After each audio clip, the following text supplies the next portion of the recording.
Okay, all right. Okay, everyone. Here's the next update coming on Wednesday evening. Right, it's been a pretty busy week, and it's going to continue to be busy for the rest of the week and into next week as well. We just very quickly, the both the doctor and the wound Sister Danford, are very happy with Elaine's progress. So it all looks good on that side, and she's just getting better and better every day. There we go. Okay. And then today was very interesting. We saw the geneticist, a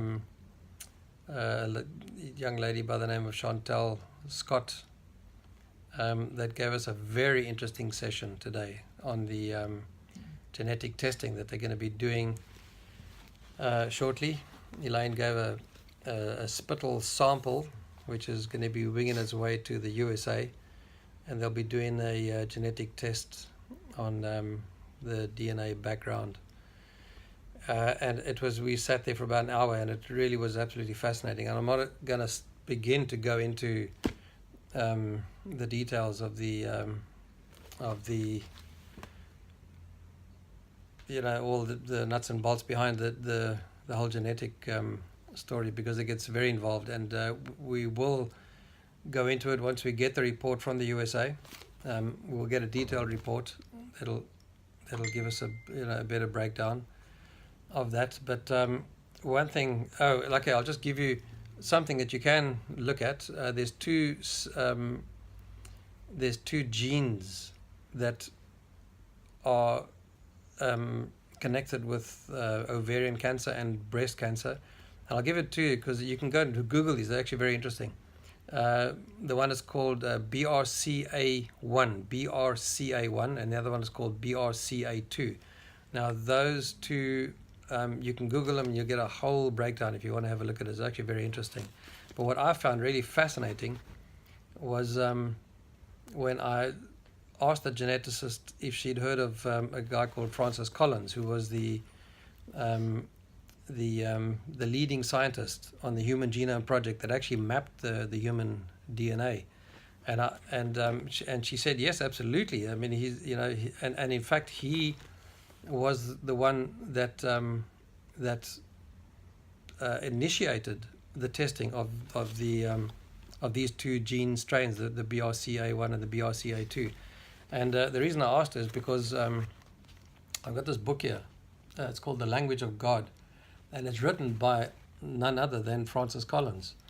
And because I'm particularly interested, I'm really fascinated by modern science and things. So I read these kind of books. And what was really fascinating about this book was a couple of years ago, Elaine and I went off for a couple of weeks on just to get away and just to spend some time with the Lord and do a bit of study. And we bought a couple of books to take with us. And Elaine went into the bookshop and bought a book by C.S. Lewis, which is called Mere Christianity. She bought that book, and on the way out of that shop, I went into another bookshop, and this book caught my eye. And I'd heard about Francis Collins, so I bought that book. Now, this book is about Francis Collins' story about how he developed and mapped the human genome, which gives us all the technology that we have available to us today. But what happened was that he was a committed atheist. He didn't believe that God existed. And when he mapped the human genome and discovered all these 6.5 billion characters, all these letters as such, and discovered that the human genome is actually written, which is what we're going to be what's going to be tested now. When he saw that there was all these characters and it was all in such perfect form, that he said no. He thought there's got to be a God. There's got to be somebody, that behind this. So and this, you can read this in this book. It's fascinating, and I was busy reading this book, and in the middle of the book, Francis Collins says that he became interested, and he went to someone that was kind of religious, or some person that he knew, and he said to this guy, he was a minister in a church, and he said, "Look, can you please give me a book to read? I want to discover stuff about God." And the book that minister gave Francis Collins to read was the book that Elaine had bought, and she was busy reading next to me in bed the book that led this scientist to be a committed follower of Christ. I mean, what are the chances of that? Anyway, so I'll just sort of add that in there. That and he was the guy that actually developed this test that they're going to conduct on the sample that Elaine is that we sent off to the USA today. Anyway, I'll just throw that in. Very interesting little anecdote. And then after the geneticist, we saw the dietitian today, which just a whole lot of stuff about what to eat and whatever. And then tomorrow's the big one. Tomorrow we're doing we got to be back at the hospital again at 10:30 to do the PET scan, and that would be then. I did a little bit of research on it there. It's a painless procedure. They'll be injecting Elaine with some radioactive stuff called something called a tracer, and then that will highlight whatever cancerous cells are in a body and where they're located and the amount of them.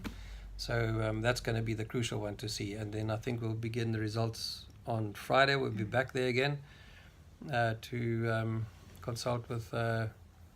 Langehoven, the oncologist, and then we should get the results from that. And then Monday we see Dr. The MRI. It's the MRI. Yeah, she got a better handle on this. It's the MRI on Monday, and then possibly Tuesday there might be they should have a way forward mapped out as to what's going to happen according to what they see from the PET scan tomorrow. So that's pretty much what it is. Elaine is really getting better every day. Getting much stronger. We've been up and about the whole day. It's actually been a busy day. We're going to get to bed early tonight because tomorrow's another busy day.